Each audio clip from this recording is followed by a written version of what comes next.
Bismillahirrahmanirrahim. Assalamualaikum warahmatullahi wabarakatuh. Berjumpa kembali dengan channel kami dari Omah Jamur Ungaran.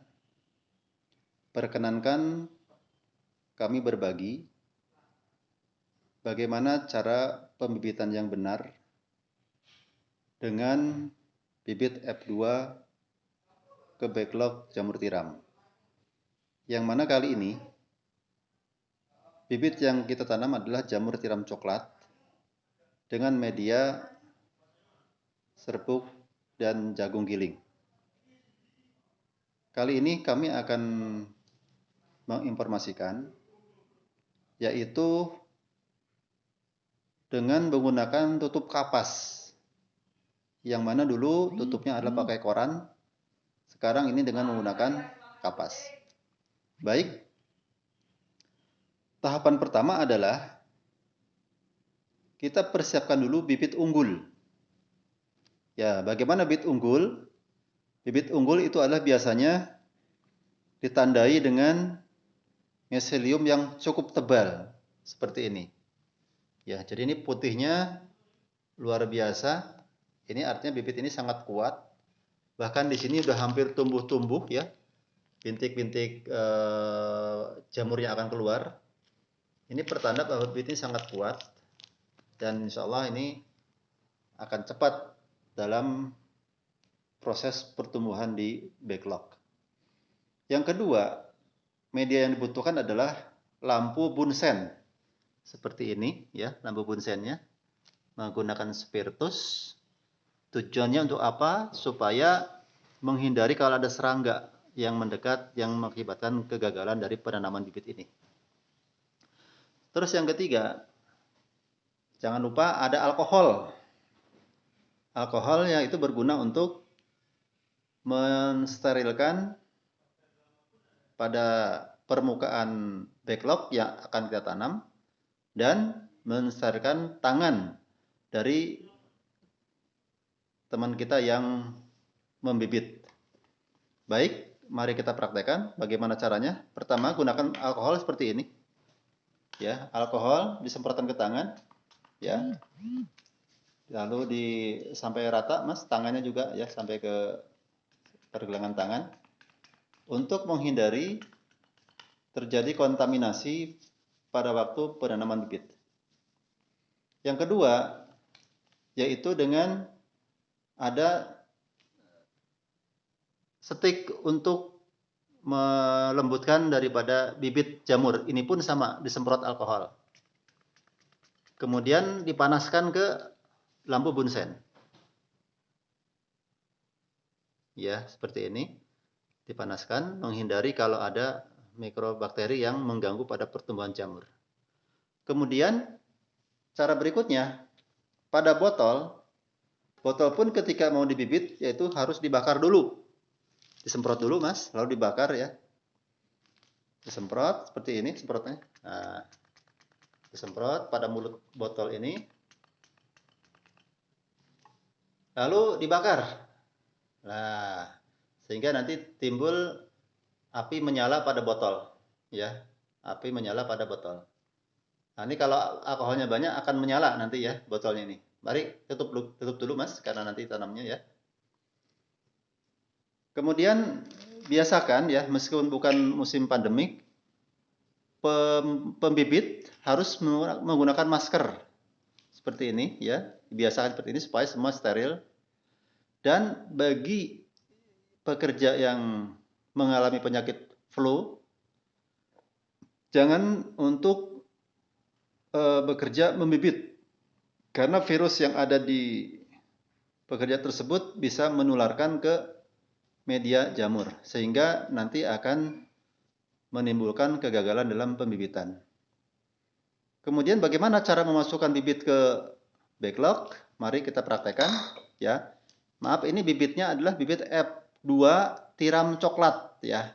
Kemudian kita menggunakan media backlog yaitu yang menggunakan tutup kapas. Sebentar, saya syuting dulu ya. Seperti apa kapasnya? Ya. Ini kapas seperti ini. Kapas ini disterilkan juga pada waktu pengukusan, ya. pada waktu ngukus, pada waktu open itu langsung dimasukkan. Seperti ini. Jadi kapas ini sudah steril ya, karena di open selama atau dikukus selama 7 sampai 8 jam. Bagaimana cara memasukkan bibit? Pertama adalah dilepas dulu kapasnya. Seperti ini, ya.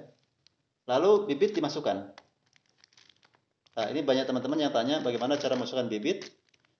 Kalau dengan tutup cincin seperti ini, maka cukup dua kali tutup cincin jamur, sehingga akan kelihatan bibit sudah tersebar seperti ini. Maaf, ini. Nah, ini tanda bibitnya sudah masuk ke backlog. Nah, seperti ini. Jadi kelihatan sekali ya, ada bibit. Lanjut, Mas. Ya, mari kita supaya ini paham sekali ya, daripada para petani jamur yang selama ini masih belajar untuk membuat backlog sendiri. Nah, lanjut. Ini kenapa satu-satu ya? Nah, jadi ini kalau untuk yang pembibitan dengan menggunakan kapas, ini memang kita sistem membibitkan itu dengan satu backlog. Jadi satu backlog dimasukkan bibit, kemudian setelah dimasukkan bibit langsung ditutup. Nah, ini juga ada fungsinya ya, tidak asal tutup. Apa fungsinya?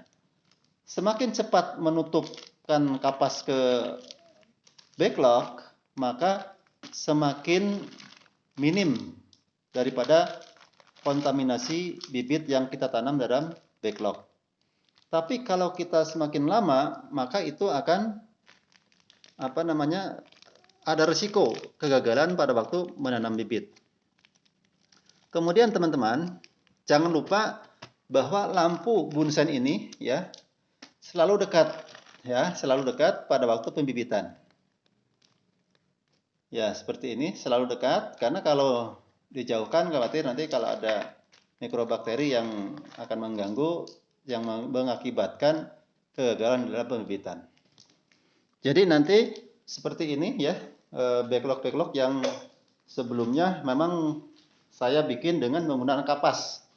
Jadi beda sekali teman-teman kalau yang menggunakan kapas dengan yang menggunakan koran.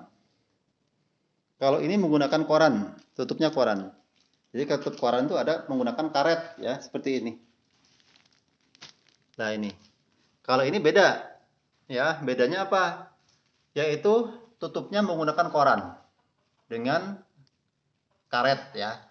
Nah, bagi teman-teman yang di daerahnya ada bahan kapas, itu saya hitung dengan biaya yang efisiensi adalah dengan menggunakan tutup kapas ya. Kenapa? Karena kapas itu 1 kilo kapas bisa berguna untuk 3.000 backlog. Ya, 3.000 backlog. Jadi lebih menguntungkan dengan menggunakan tutup kapas ya. Yang kedua, proses pembibitan lebih cepat kalau menggunakan kapas ya, karena begitu dibuka, dikasih bibit langsung ditutup kembali. Ini keunggulan dari menggunakan kapas. Kemudian kalau di teman-teman tidak ada kapas, maka bisa menggunakan yang secara umum adalah menggunakan koran. Ya, tutup koran dengan menggunakan karet seperti ini. Ini bibit ini sudah kita tanam, umurnya adalah ya, ini tanggal berapa Mas Taijin? Ini tanggal 11 ya, tanggal 11 bulan 1. Tanggal 11 bulan 1. Jadi baru beberapa hari, baru seminggu ya, belum ya? Belum seminggu ya, ini jadi pertumbuhan sudah kelihatan cukup baik. Ya. Nah, ini teman-teman semua ya. Jadi kalau teman-teman ada kesulitan dengan kapas, maka bisa menggunakan dengan koran dengan karet. Tapi kalau di daerahnya ada kapas, maka kapas itu lebih murah ya. Kalau karet 1 kilo itu hanya bisa untuk 1.000 backlog. Ya, karet sekilo harganya 13.000 itu bisa untuk 1.000 backlog. Sementara kalau dengan menggunakan kapas itu 1 kilo bisa untuk 3.000 backlog dengan harga sekitar 7.000. Jadi ya perbandingannya jauh lebih murah menggunakan kapas. Kapas seperti apa yang dipakai? Ya, ini di gudang kami ada kapas ya. Jadi kapasnya seperti ini. Kita beli kapas. Kapas-kapas seperti ini ya. Ini biasa ada di pabrik yang apa namanya? Sortiran ya. Nah, ini ya gitu teman-teman ya. Jadi nanti kalau teman-teman punya bahan kapas, lebih baik menggunakan kapas. Kemudian kalau tidak ada ya bisa menggunakan koran dengan karet. Sama saja sih hasilnya, cuman secara biaya ini lebih murah dengan menggunakan tutup kapas. Dan secara kecepatan waktu membibit juga lebih cepat menggunakan tutup kapas. Mungkin itu teman-teman semua, para petani jamur yang ada di seluruh Indonesia. Semoga informasi yang sedikit ini bisa bermanfaat untuk kita semua. Semoga petani jamur semakin sukses semua ya. Diberkahi keberkahan rezeki serta diberikan kesehatan, dan semoga wabah COVID yang melanda negeri kita ini bisa segera diangkat oleh Allah Subhanahu wa taala. Amin. Allahumma amin.